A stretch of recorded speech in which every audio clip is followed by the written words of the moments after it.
जीवन एक गूंज है। दुनिया में जो तरक्की हो रही है या देश में कोई तरक्की करता है तो उसे जरूर देखना चाहिए। चाहे घर की टीम हो या बाहरी लोगों को मिलाकर बनाई हुई हो।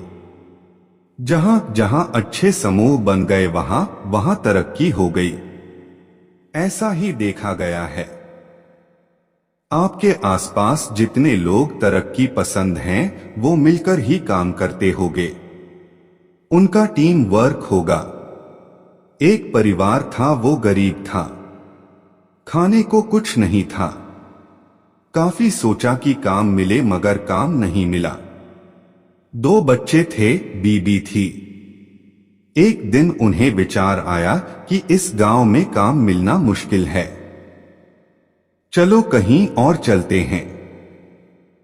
इस इरादे से वे एक दिन गांव छोड़कर चल दिए।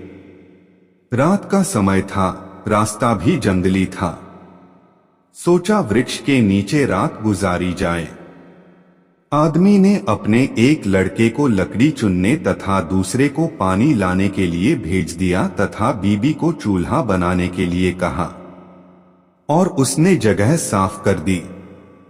चारों ने अपने अपने काम कर लिए। चूल्हा जलाया गया, पानी गर्म होने लग गया। वृक्ष के ऊपर हंस रहता था। वो सोचने लगा, यह कैसा मूर्ख है, इन्होंने चूल्हा तो जला दिया मगर इनके पास पकाने को तो है ही नहीं कुछ भी। हंस ने उनसे पूछा, तुम्हारे पास पकाने को क्या है? वो आदमी बोला, तुझे मार के खाएंगे। हंस बोला, मुझे क्यों मारोगे? आदमी बोला, हमारे पास न पैसा है और नहीं सामान, तो क्या करें? हंस सोच में पड़ गया। इन्होंने चूल्हा भी जला लिया है। सब कर्मशील हैं, मुझे तो यह खा ही जाएंगे। तो हंस बोला, अगर मैं आपको धन दे दूं तो मुझे छोड़ दोगे? घर का स्वामी बोला, हाँ छोड़ देंगे। हंस कहने लगा, मेरे साथ चलो, मैं तुम्हें धन देता हूं। हंस उनको थोड़ी दूर ले गया और चोंच से इशारा किया और कहा कि यहां से निकाल लो।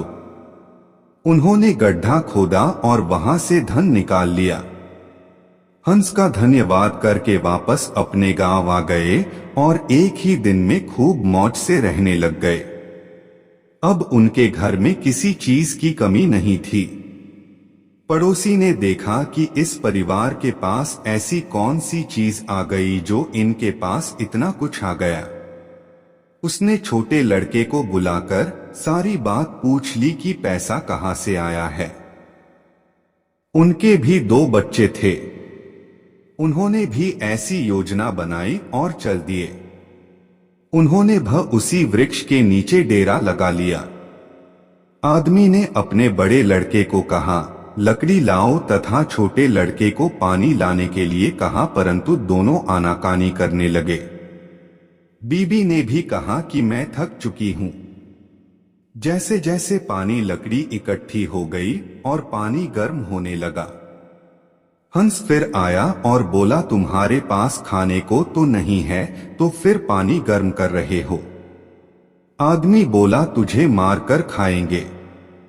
हंस मुस्कुरा उठा और बोला, मारने वाले तो 3 दिन पहले आए थे।